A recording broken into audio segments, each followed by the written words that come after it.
अस्सलाम वालेकुम जी, कैसे हैं आप सब। अल्लाह पाक आप सबको अपने ज़मान में रखे सेहत तंदुरुस्ती के साथ। जैसा कि आप सबको पता है कि विंटर स्टार्ट हो गया है और विंटर में दिल करता है अंडे शंडे इस तरह की चीज़ें खाने को जो कि सेहत के लिए भी अच्छी होती हैं। तो इसीलिए मैंने भी आज बनाया है अंडे का हलवा जो कि खोया डाल के बड़ा ही ज़बरदस्त और मुनफरी तरीके से।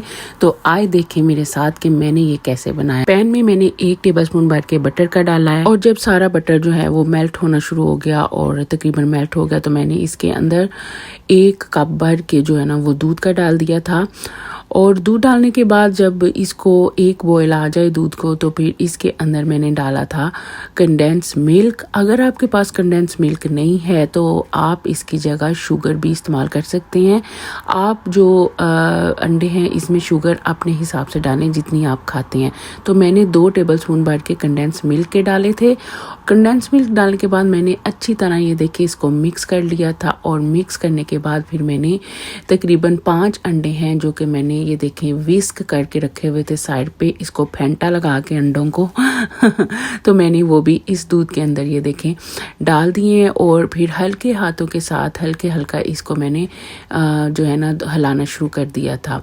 और हिलाते हिलाते फिर साथ ही मैंने इसके अंदर तकरीबन 2 टेबलस्पून भर के खोए के डाले थे। खोया मैंने उस दिन बनाया था, वो मैं आपको उसकी रेसिपी पहले दे चुकी हूँ, आप मेरे चैनल पे जाके उसकी रेसिपी ले सकते हैं।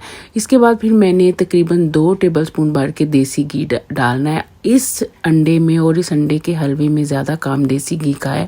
आप जितना देसी घी डालेंगे वो आपकी सेहत के लिए भी अच्छा है, बच्चों के लिए तो बहुत फ़ायदेमंद है सर्दियों में, तो उतना ही ज़्यादा मज़े का आपका ये जो हलवा है ना वो बनेगा। ये डालने के बाद फिर मैंने इसके अंदर थोड़े से ड्राई नट्स डाल दिए जिसमें काजू थे, बादाम और पिस्ता था। आपके पास जो भी ड्राई नट्स हों आप इसमें डाल सकते हैं अपनी मर्ज़ी के हिसाब से। तो डालने के बाद ड्राई नट्स मैंने ये देखें फिर जो है ना वो इसको अच्छी तरह ये देखें हिलाना शुरू कर दिया था, अच्छी तरह मिक्स करना शुरू कर दिया। तो इसको आपने मीडियम फ्लेम के ऊपर ही पकाना है इस हलवे को। और ये देखें हल्के हाथों के साथ बस इसको थोड़ी थोड़ी देर बाद हिलाते रहें। और इस स्टेज पे आके मैंने इसके अंदर थोड़े से रेजन्स डाल दिए थे, मेवे। तो मेवे डालने के बाद मैंने इसको ये देखें अच्छी तरह हिलाना शुरू कर दिया। आपने देखा है कि ये देखें ये छोटे छोटे इसके पीस जो है ना वो अलग-अलग हो गए हैं और इस हलवे के। और मैं कहती हूँ बड़ी ज़बरदस्त खुशबुएं आ रही थी। आप चाहें तो इसमें इलायची वगैरह भी डाल सकते हैं, अपनी पसंद से आप सारे ड्राई फ्रूट भी डाल सकते हैं, जो भी आप इसमें डालना चाहें। तो आपका ये जो हलवा है ना अंडे का, मैं कहती हूँ आप जो मुश्किल डिज़र्ट बनाते हैं ना आप सब भूल जाएंगे, ये इतना मज़े का बनता है और बच्चों को तो ये बहुत पसंद आएगा। तो आप भी ज़रूर ट्राई करें अपने घर में और मुझे फीडबैक में बताएं कि आपका ये अंडे का हलवा कैसा बना। और मुझे दुआ में हमेशा याद रखें। अल्लाह हाफिज़।